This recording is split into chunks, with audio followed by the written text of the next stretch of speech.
Good afternoon, folks, to another episode of the Tourpreneur podcast. This one is in our series about opportunities and challenges. To find out the opportunities and challenges in 2024 and 2025, who better to ask than all of the founders of Tourpreneur that supported us starting it way back in September 2022. Seems like a lifetime ago. Isn't that long ago? 100 of our members stumped up some money, became founding members, and they are really the heartbeat of Tourpreneur for us, the builders of it, to find out what's happening out in the market, because they come from all different destinations all around the world. They all have very different businesses, from day tour operators, multi tour operators in every single vertical.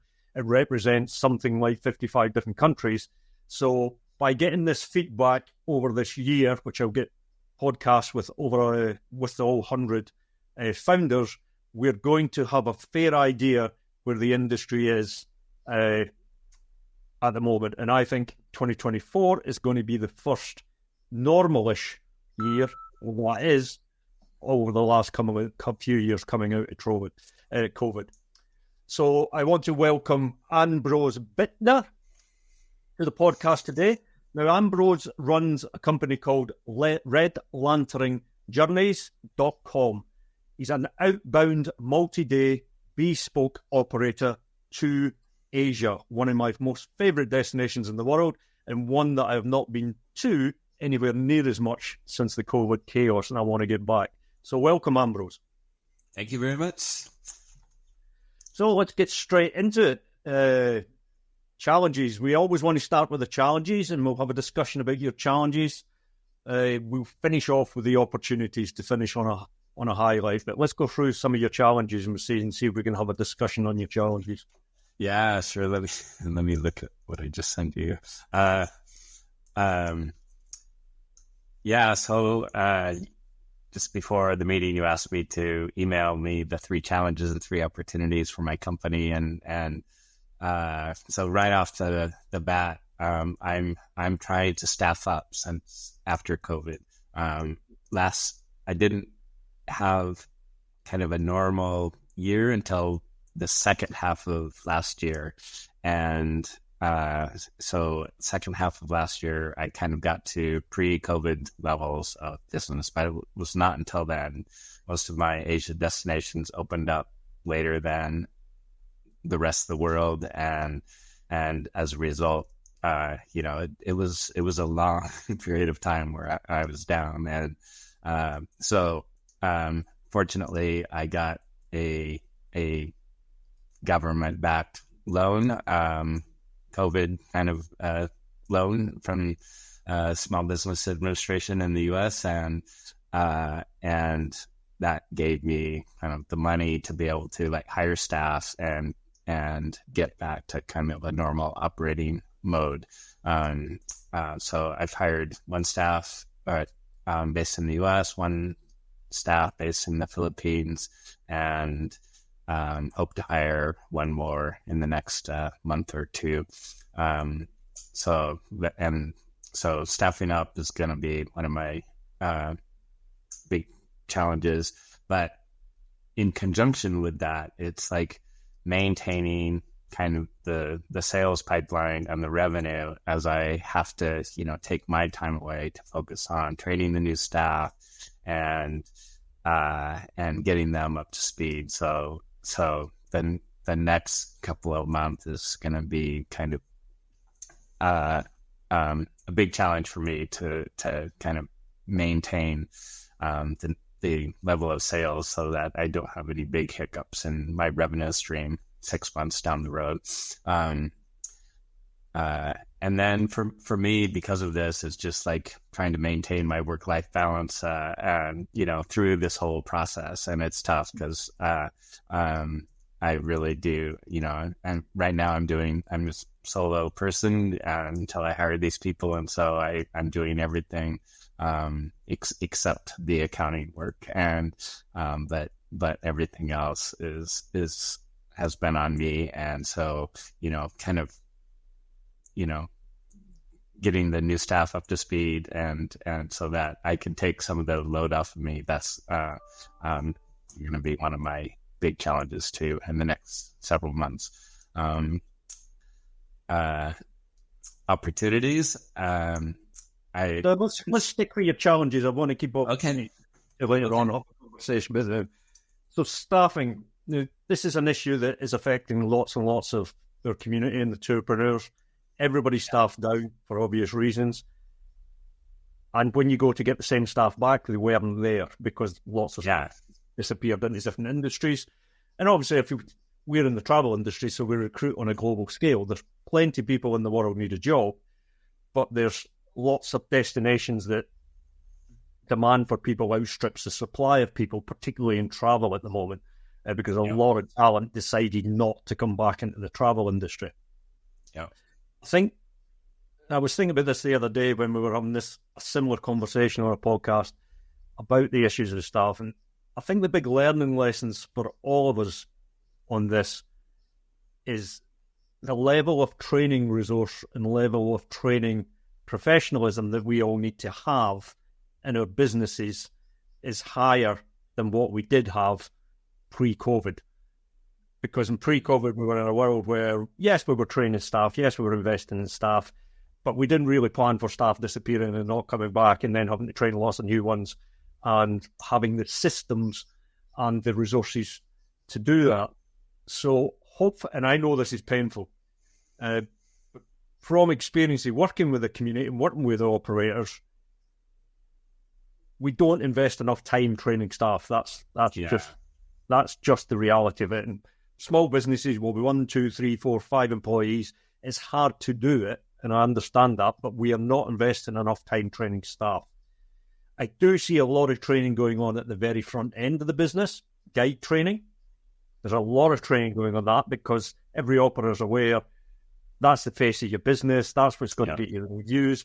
So it's blatantly obvious people will spend time, money, and resource training guides for their front-facing job. But in order for the guys to be able to perform at the best they can, the back end of the office has got to work as well. And that's where I'm seeing people struggling to train staff, how to communicate with clients in the back end of the office, how to use systems, how to use technology, how to create content, how to generate sales, how to do business development, all of these back-end functions, operationals, how to design tours, all of this stuff in the back end is where this training resource is not maybe getting used as well as the one at the front end. And I think that's something we should all consider and address. And in this modern world, there's lots and lots of ways that small businesses can speed up their training resource and document the training resource better. Before quite laborious to document your training resource. You're handing a new employee a manual, expecting them to read it, hopefully then getting them to do a little exam on it and etc. But the proof of the cake is when you actually get them doing the work. But with some of and I'm not going to go on about AI in this call because I've been told to speak about it far too much. Some of the AI solutions now allow you to get that training manual into AI and then into an AI agent that then becomes a conversation. And people learn better from having two-way conversations than they normally do from reading because it can go off at various tangents, and if that conversation can handle them tangents, whereas reading, particularly if it's reasonably boring stuff in the manual, it can be just in one ear and out the other ear. So I know all of our operators have got manuals. I know they've got operational procedures. I know they've got training stuff. But I do recommend that we start exploring how you get them into AI agents and how you can interact with them. Because as a business scales up, you bring in more employees, that basically AI handbook with a friendly voice to help them is going to be worth its weight in gold as the business scales up. If you're outsourcing a lot of work and outsourcing a lot of admin work, and the language barrier is difficult, that's taken care of straight away. And there's straight away an uptick for operators who are used to outsourcing, working with partners where maybe the language barrier's an issue. The AI sorted that language barrier straight away. So this whole investment in training staff is something I think we've, as an industry, have sort of missed out on a bit, and we need to not easy, but we do need to up the game on that. Yeah, I agree. I did during COVID. I did invest in my kind of back office infrastructure and new website integrated with my CRM system, and kind of refined the booking process and stuff like that. That's kind of the work I did when I was not handling as many clients, and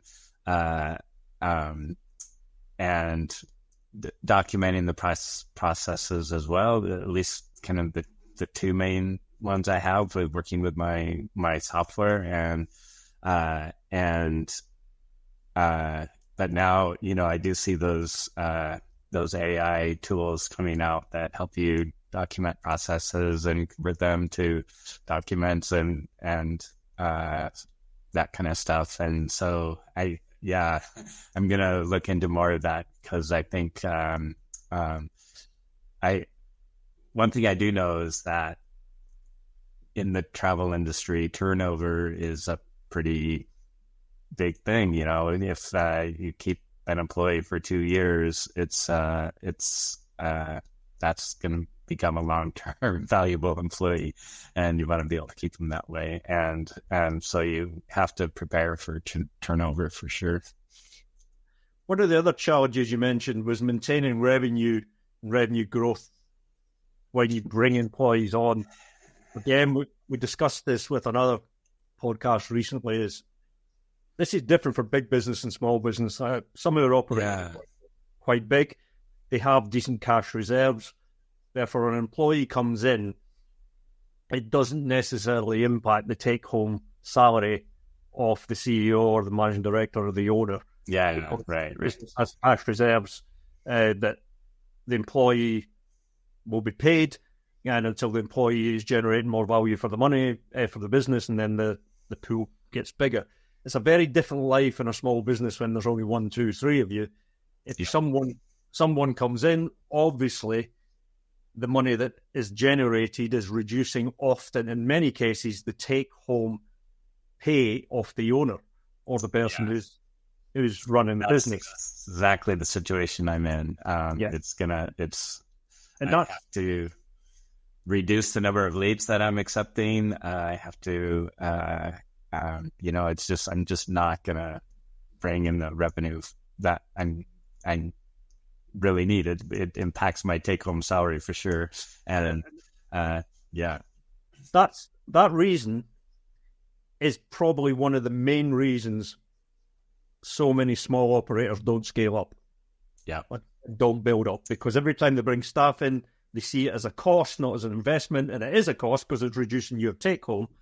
And it is, and I understand it's hard, and it's fine if you've decided that's what your business wants to be, and you're going to be the person that does all of the work, or you and 2 others are going to be the person that does all the work. But if you actually want a bigger business and a higher profitable business, it takes people. We're in travel, therefore it takes people. No matter how much I go on about technology and tools, it still takes people. Yeah, you've got to bring people in, which means in the early days of building this up, the owner often takes a hit. So, but there's things you can do to address that. The actual financials of it is going to happen, and you spend 35, 45, 75k on whatever it is you're having to pay somebody, you're going to take a hit on what you're earning. But the minute you decide to start recruiting at every level you're recruiting, until you've built that pot of cash that allows you to recruit somebody without you affecting your take home, as you recruit, you have a list of actions that have to be done that returns the money that you're spending on that individual by bringing them in. So if we just have the round numbers, we're recruiting somebody and paying them 40k a year to come in and do some back office administration or whatever it is. You have a plan to find 40k of profit, not revenue, right, profit, to address that wage when it comes in. It may not be that individual who's going to address that. It may be you that's addressing that, or someone else that's addressing that. But there has to be a plan in the business. If we bring in this other person, we're carrying out this action, this action, this action, because that's going to drive the revenue with the right profit levels that allows us to pay for this person, and then the machine spins on and it releases the same profit level for hire. Yeah, and I did that at the end of 2022, 2023. I did put together a 3-year financial projections, cash flow, hiring plan, and all of that. It was really a good exercise for me. I can't believe I hadn't really done that before in my business, because this is the 20th year of my business, and and.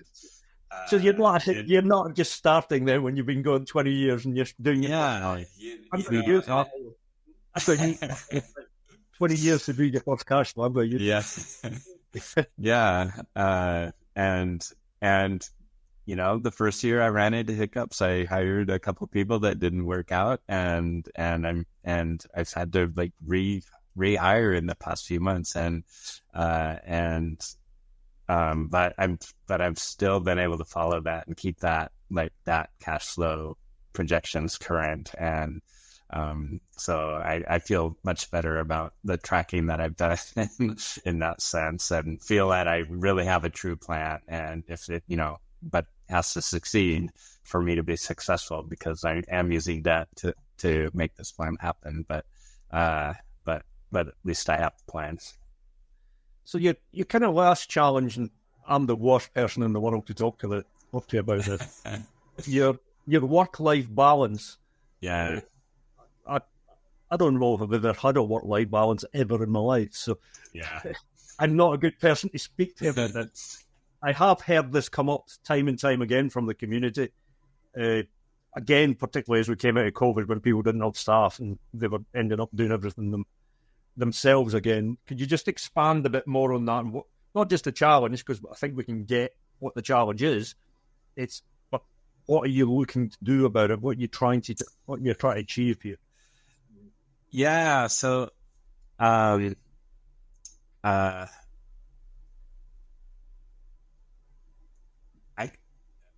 I'm trying to achieve is just, I'm trying to. My lifelong hobby has been mountain climbing. So I'm a mountain climber. I've climbed on 4 different continents, and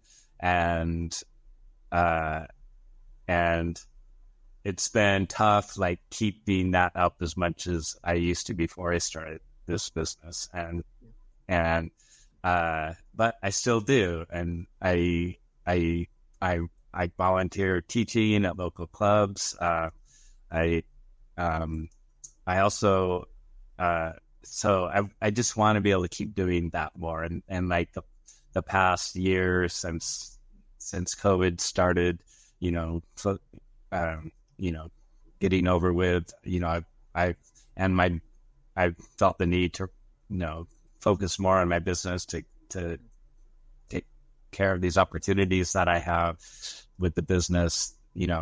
I've had to let go of a lot of that. And I also do some nonprofit work and focused on children's education in Nepal.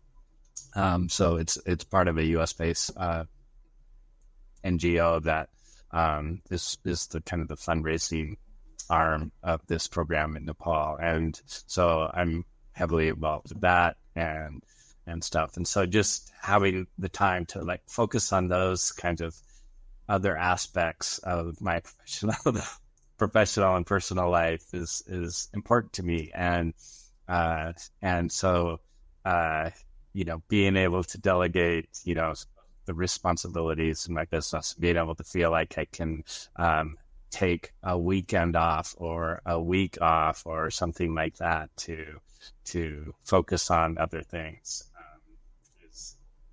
Because right now I just, I'm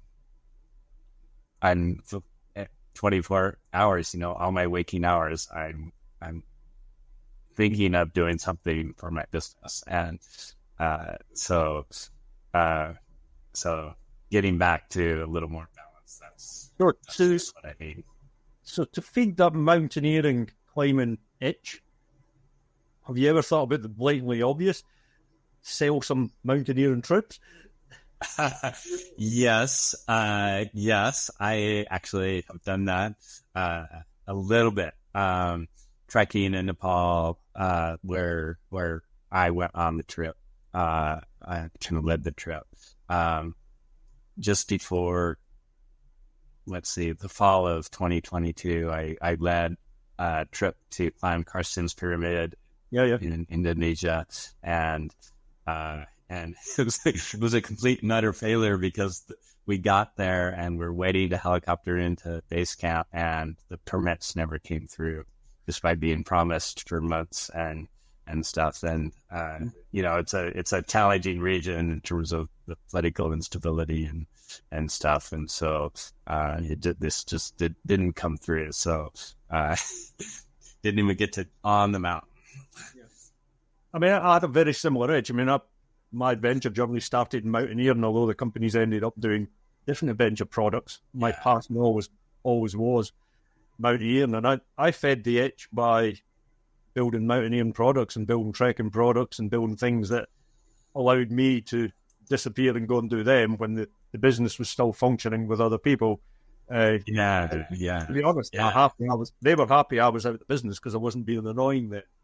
Yeah, right. Some mountain for weeks on end was to me getting paid to be stuck up some mountain, still having businesses running, and the people who you're up the mountain with are paying you to take them. To me, it was just best of both worlds. But easy to say, sometimes hard to do. It's just like I haven't gotten over that hump where I can free myself up to do it. So that's the focus, is hire these staff. So that and I can freely put my hands up on this. The one thing, I suppose it was because I was mainly responsible for it, and I'd be away on expeditions for 10 weeks, 12 weeks, 14 weeks. I was away for the business a long time. The one thing that would always suffer, guests were never suffering. They were looked after. The products were delivered. The experiences were delivered. And it all ticked along, but the sales and marketing would always dip. For your future pipeline of leads, etc., coming in would always dip.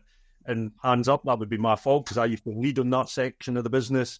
And if I wasn't constantly on top of that section of the business, I would come back and the lead funnel was definitely weaker than when I left away. So I may have enjoyed myself, but it probably cost me a lot of money. So let's say, so that's your challenges, and summary of your challenges are what a lot of operators are experiencing, a lot of people in the exact same, and that's the beauty of the community. There's a lot of people in exactly the same place trying to get a couple of employees to take the pressure off them and trying to not lose their income as they bring employees in, and trying to get employees who are maybe not as skillful as the previous ones up to speed on what can be completely new environments and products to them. So I do think that's a pretty community-wide challenge that I'm seeing at the moment, no matter where we are. I think it's proven to be a bit more challenging for multi-day operators than I'm seeing from day-tour operators. And that may just because of the destinations you're going to and the learning journey on that. I'm seeing it a bit easier in day tours, but everybody's having the sort of same challenges. But let's go into the happier stuff. Opportunities. What do you see in 24 and 25 that jumps out at you as a big opportunity? So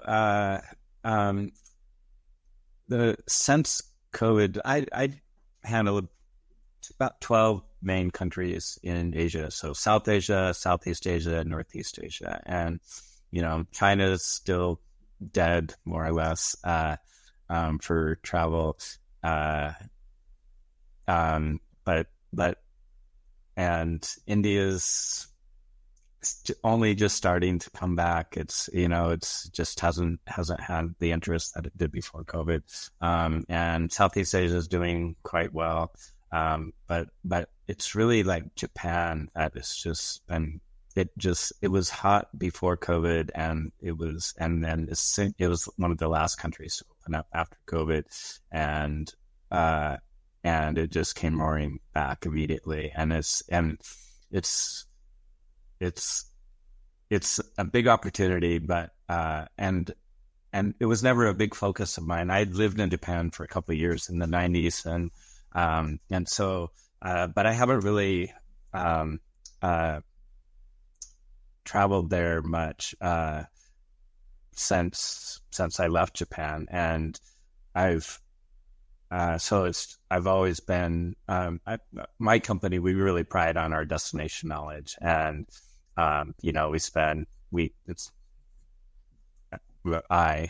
and even when I do have employees, it's like fam trips and go to the destinations. And if you don't know them well already, explore them and inspect hotels and lodges and resorts and meet the local guides and the activity providers and stuff like that, and our local DMC partners, and just get to know the country and the logistics for getting around as well as possible. I mean, we really want to be kind of high end, if you need to know anything about the country, we're going to be able to talk to you knowledgeably about it.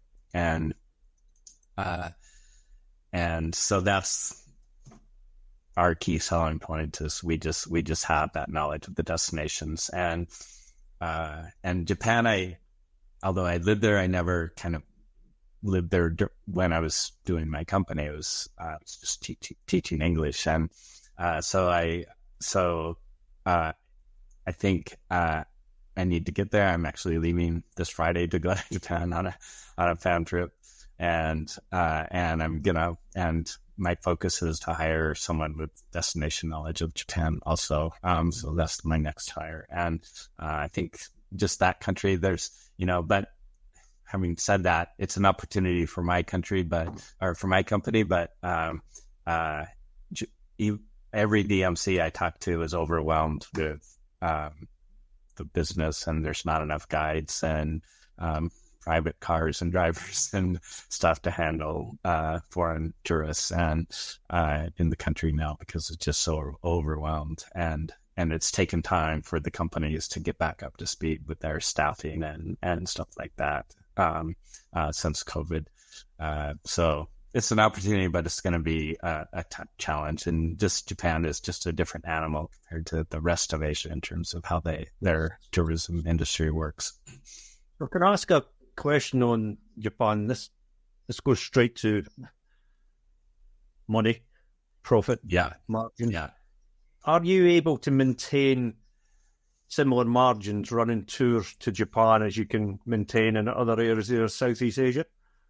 That's a good question. Japan is incredibly expensive, and so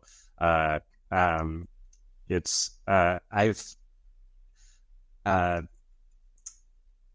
maybe not quite the same level of margins, but still I've tried not to compete on price, and so I've tried to keep them higher. Maybe not the rest, because Southeast Asia, South Asia are both relatively good value, and it's easy to at a decent markup. I try to do like a 50% markup. That's my target for most of our clients' trips, and I probably average like around 42%, and because we're flexible on how we price things for our clients, and for Japan it's probably more like 35% markups, just because the cost of the tours is double if not triple what other countries might be, and so we still maintain a healthy margin per trip, but amount of money we make on each trip, but it may be a lower margin. Yeah, the reason I asked the question is I have seen it when some operators, multi-day, they get a real hot spot in demand, but it's lower margin. And you do a lot of business, and then they're surprised at the end of the year when they think they've done better than they did the previous year, and they may have done in revenue, but they end up making less money. Because the businesses got skewed to the hotspot. The other question I've got on that is, who's the customers for this? Is it previous clients, or is it bringing you in new clients? And I'm specifically talking about it's new clients. It's actually both, but mostly new clients. So I'm the worst marketer ever, and I grew my business originally. You've been in business 20 years. You must know Yeah. something about marketing. Otherwise, you wouldn't still be in business. Yeah, I know all about it, but I don't do it. And so what I've done is, so originally the first 8 years of my company, I did paid Google ads, and that's how I got clients. And, tried trade shows and print ads and stuff like that. But it was mainly the Google ads that I got clients through. And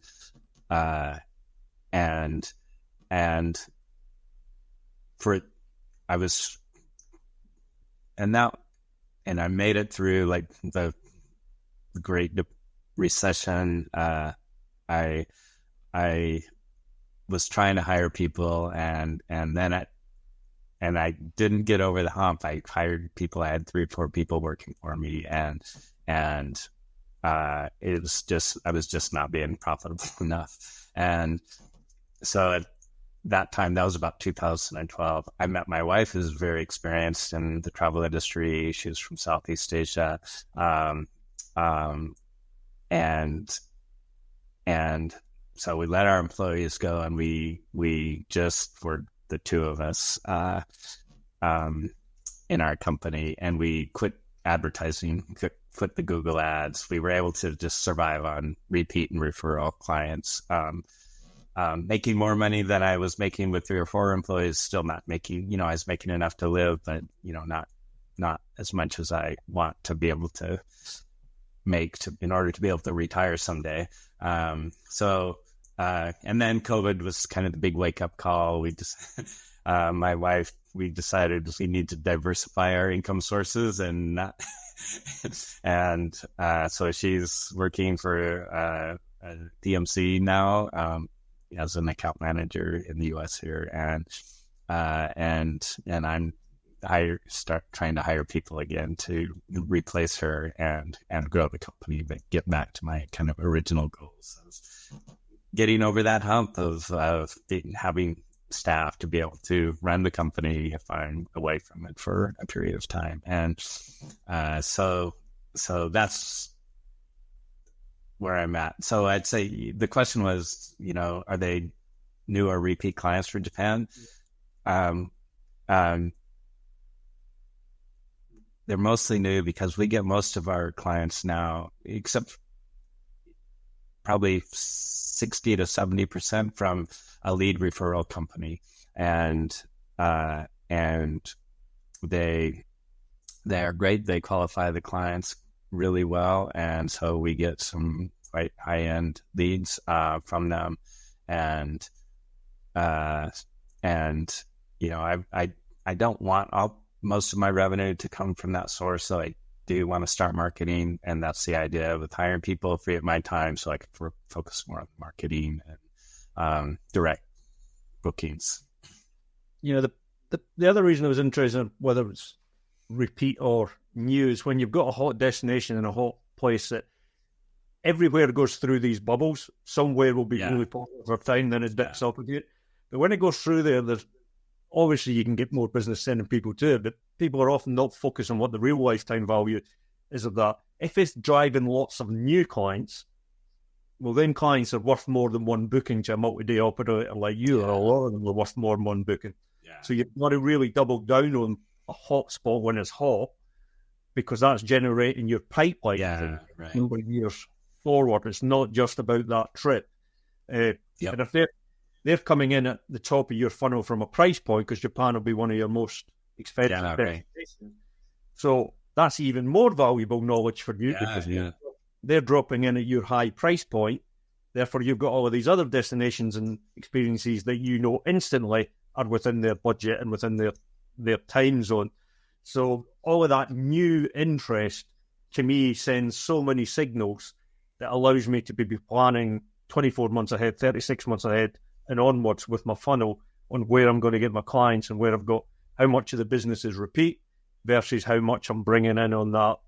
And I see this time and time again with multi-day businesses where they've built a good repeat funnel, which is great, but they haven't built a good new funnel. And eventually that good repeat funnel peters out, because once people have been 3-4 times, they eventually drop off, and then you're spinning it on a smaller group of people because the new one's not coming, the new business is not coming in.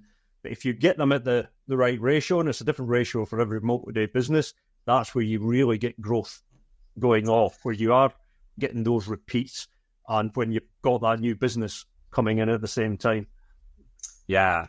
So I haven't even been doing a email newsletter. So I get repeat business without having to,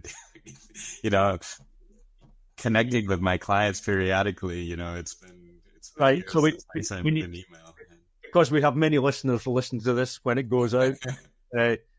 You don't want to listen to what Ambrose said there. You need to be in touch with your customers. If they're multi-day customers who have spent a lot of money with you, had a great experience with you, you need to segment them into a CRM system. You need to know who they are, where they were, when they were with you, everything about them, birthdays, who they're married to, all of that's in your CRM. And you don't send out an email newsletter to your client base. You send out segmented email newsletters to certain bits of your client base, certain bits of knowledge. And I know that sounds like a lot of work, but companies who do it well, you can see the conversion rate that they get from past clients in a completely different scope from companies who just send out generic once a quarter or once a year, or maybe never email newsletters by referring to them as everybody who was on your trips to Japan in 2024, 2025 are getting an email referring that they were all on trips to Japan. How about this destination? But that would mean nothing to people who've been to Indonesia, where you're, it's more relevant, it's more personalised. And a multi-day operator, where you're dealing with high-value clients but not thousands of them, you can actually get this down to a really, really personal level. Sometimes just the group it was with there, or if you're doing bespoke with just 2 clients, you can get all the way down to just the 2 clients that was on that bespoke trip. Yeah. And that's this. You're right. That's the size I am, and that's I know I need to do that. And it's just, that stuff works. That stuff is not marketing blah blah. That stuff works. We have the data. The better it's done, the better the conversion rate. The more people become lifelong clients. Lifetime value of those clients are much, much higher. And we now, compared with 20 years ago when you started and when I started, we now have more tools and we can shake a stick at to be able to do that. Whereas it was much harder then. You had to phone them all the time and say, oh, you fancy another trip to Nepal or Thailand or wherever it is. So management of that customer base, inspiring that customer base to bring clients with them, because everybody knows somebody, and particularly a lot of people travel with friends. And so a strategy to get them to bring friends with them, a strategy to get them to introduce your company to other people, even though they may not be coming with them or may never come with you again, but a strategy to identify the ones that will never come with you again and make sure you're giving them things to tell their social networks, their networks at the golf course, their networks at whatever they do in life. All of these strategies from a marketing perspective need worked out, especially in your business. In multi-day business, this is not as relevant to day tours who are churning thousands of customers who they may never ever see again. But your type of customer, this is bread and butter, a machine that you're building. And if it's done well, when I've seen it done well, and this is not fixed numbers I'm about to say, but I've seen a lot of businesses that are growing at a good rate because 70% is spun through the machine of referral, of people coming back with other people, and referring other people that they don't come with. That can take up to 70% of the business, and then they've got a new business machine that's bringing in 30% of the business. And when you've got that in consistently, that business just gets bigger year after year. Yeah, that's the goal. So. Easy to say. I know it's easy to say, hard to do, but it's actually sitting down and doing it. It's process engineering, sitting down with some technology and working out the email, then filling in a schedule on when you're going to do it. And And none of us can say you should do this, this, this, and then, because it all depends on your clients, when they were with you, who they are. But you work all of that stuff out. So it is reasonably bespoke to each operator. But the creation of the engine isn't. You need to create that engine connection with communication with your clients. Yeah, I think probably, my next challenge is going to be, how much I try to do that myself versus outsource the work. Maybe outsource the work to help develop the plan and the system, and then bring it in house. Just sure about that, yeah. Just that raises another point, because we've all got limited skills. Me more than most. We're all good at something and not so good at other things. So there's lots of things in tour operating that I think should be outsourced. The communication with the clients isn't one of them. That has to be.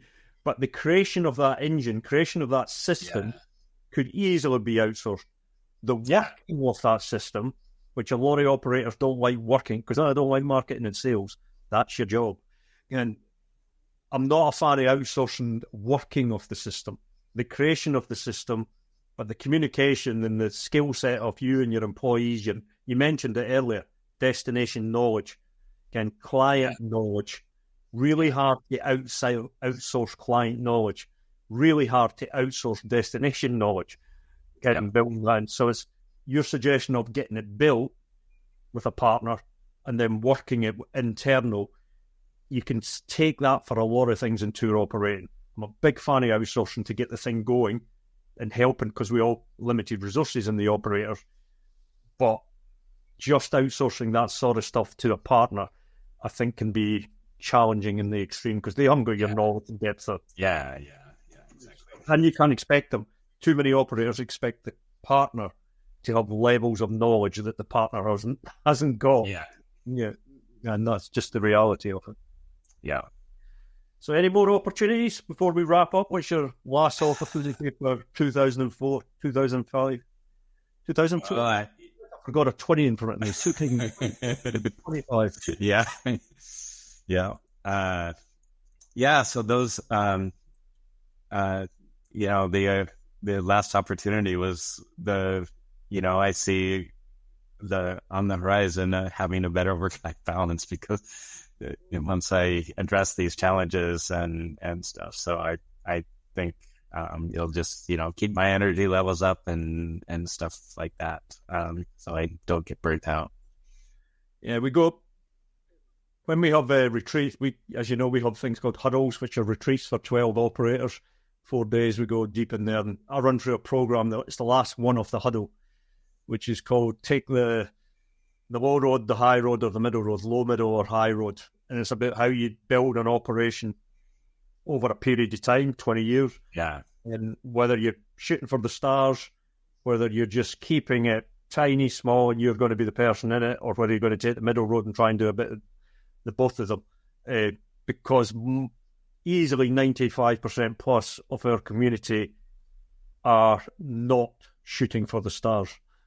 Yeah. They're not building 100 million, 200 million, 400 million pound business. Yeah. Therefore, the life balance and the outcome of it does have a significant impact on why they're doing what they're doing. But how you structure the company and how you build the company has a big impact on that. And simplified it into 3 ways, not to tell anybody how to do it, because everybody has to do their, all of them are correct and all of them are wrong.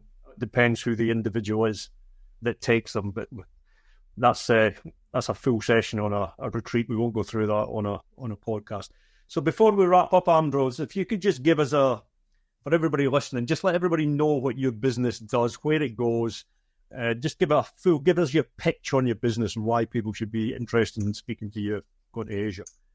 Yeah, so we do we arrange private customized tours in Asia, and I'll just go down the list of countries. Starting in South Asia, it's India, Nepal, Bhutan, Sri Lanka.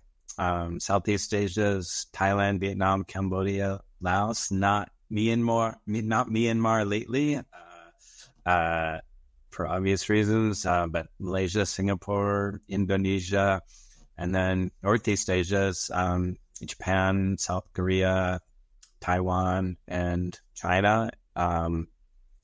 And we are true destination experts. We really know the countries that we operate in. We have great local partners, and we can really make some really unique tours. So our focus is on, customized tours to your interests, and whether that's archaeology or history or culinary activities, or adventure with, multi-day kayaking trips in Thailand, or treks to Everest Base Camp in Nepal, things like that. And so it's quite a wide range of stuff we can offer, but we really know what's available in those destinations, and we understand, we know the hotels and the lodges and resorts that are available to you. We choose accommodation that's based on what's best for you and your budget and what kind of experience you want to have in a city or something, whether you want to be in a nightlife area or you want to be in a more quiet area next to a river.